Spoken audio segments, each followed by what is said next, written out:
بسم اللہ الرحمن الرحیم۔ السلام علیکم۔ یا اللہ درود السلام کے پھول نچھاور فرما جناب محمد پر اور آل محمد پر۔ آنکھوں دیکھا عامر بے کے ساتھ حاضر خدمت ہے۔ ناظرین، الیکشن ہو چکا۔ دنیا کی 7ویں نیوکلیئر پاور، 5واں بڑا ملک اور چوتھی بڑی جمہوریت میں الیکشن کے نام پر جو عوام کو دھوکہ دیا گیا، الیکشن کمیشن اور اسٹیبلشمنٹ بجا طور پر ایک بڑی لعنت کی مستحق ہے۔ اس لعنت میں اگر آپ عدلیہ کو بھی شامل کر لیں تو عین ثواب ہوگا کہ جن کے کہنے پر، جن کے فیصلے کی بدولت نہ تو الیکشنز آئین کے مطابق وقت پر ہوئے، اس پر تو ایک علیحدہ سے بحث ہوگی، جنہوں نے آئین کو پامال کیا ان پر آرٹیکل 6 لگے گا، لگنا بھی چاہیے، اور یہ وفاقی حکومت کی ذمہ داری ہے آئین کے مطابق۔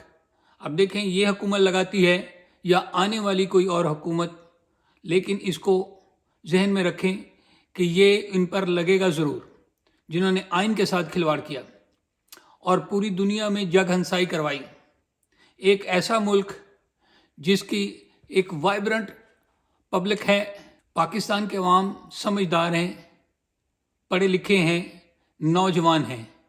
نوجوانوں نے باہر نکل کر، بوڑھوں نے، ماؤں بہنوں نے باہر نکل کر ووٹ ڈالا اور دنیا اور اسٹیبلشمنٹ اور مقتدر حلقوں کو دکھا دیا کہ پاکستان میں جمہوریت زندہ ہے، لوگ اپنے حقوق کی حفاظت کرنا جانتے ہیں، لوگ اپنے ووٹ کا استعمال کرنا جانتے ہیں، ہمیں بھیڑ بکریاں مت سمجھا جائے۔ دنیا کو بھی کان ہو گئے، مقتدر حلقوں کو بھی کان ہو گئے۔ اب جو ضرب رد و بدل کی بدولت حکومت بننے جا رہی ہے، PDM-2 ٹائپ، اس کا انجام ویسا ہی ہوگا جو PDM-1 کی حکومت کا ہوا تھا۔ مہنگائی اور بڑھے گی۔ یہاں امریکہ اور اوورسیز پاکستانیوں کی ایک فعال تنظیم سرگرم ہے، جن کے بقول وہ اپنی ریمیٹنسز مؤخر کریں گے، نہیں بھیجیں گے۔ جو پاکستان ریمیٹنسز پر چلتا ہے، جو ایکسپورٹ پر چلتا ہے اور ملک میں ریونیو بھی جنریٹ نہیں ہو رہا، فورن انویسٹر آگے بڑھ کے پاکستان میں انویسٹ کرنے کو تیار نہیں ہے۔ ان حالات میں جب ایک حکومت ایسی بنے گی جو چونچو کا مربع ہوگا، جس کے گرنے کے چانسز کسی ٹائم پر بھی ہیں، کوئی بھی اسے لالچ دے کر گرا سکتا ہے، وہ کیوں کر اپنا سرمایہ وہاں پر لگائیں گے؟ چاہیے تو یہ تھا کہ ٹکراؤ کی سیاست سے بچا جاتا، جو جیتا ہے اس کو آگے بڑھ کے حکومت بنانے کا موقع دیا جاتا۔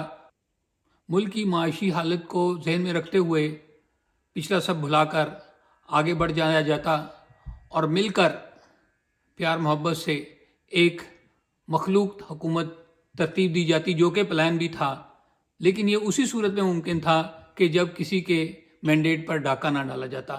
لیکن اب جو ہے وہ سیاست تصادم کی طرف بڑھے گی، ٹکراؤ ہوگا، جس کو اس کا حق نہیں ملتا وہ اپنا حق لینے کی کوشش کرے گا، جس کی جتنی طاقت ہے وہ اپنی طاقت استعمال کرے گا، باندھ باندھ کی بولیاں چلیں گی، جو باہر نکلنا چاہیں گے وہ باہر نکلیں گے، جو اسمبلی میں بیٹھ کے اپنی بات کرنا چاہیں گے وہ بات کریں گے، جو عدالتوں میں اپنا حق لینا چاہیں گے وہ عدالتوں کی طرف رجوع کریں گے۔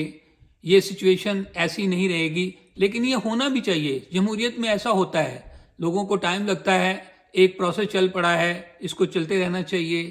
دیکھیں ابھی ہم سیکھ رہے ہیں، پچھلے 3 ٹرمز میں ہم لوگوں نے بہت اچھا سفر طے کیا ہے۔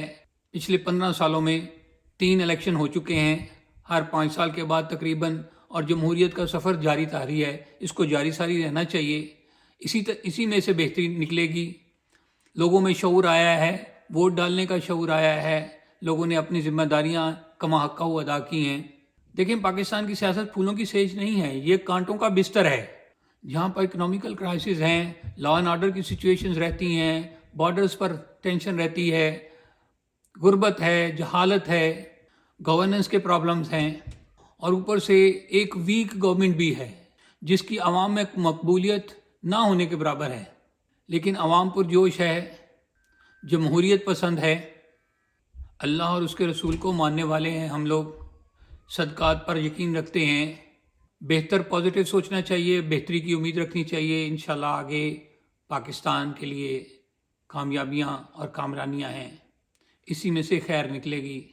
مجھے، اپنے آپ کو، فیملی کو، ارد گرد کے لوگوں کو اور پاکستان کو اپنی دعاؤں میں یاد رکھیں۔ بہت شکریہ۔ اللہ حافظ۔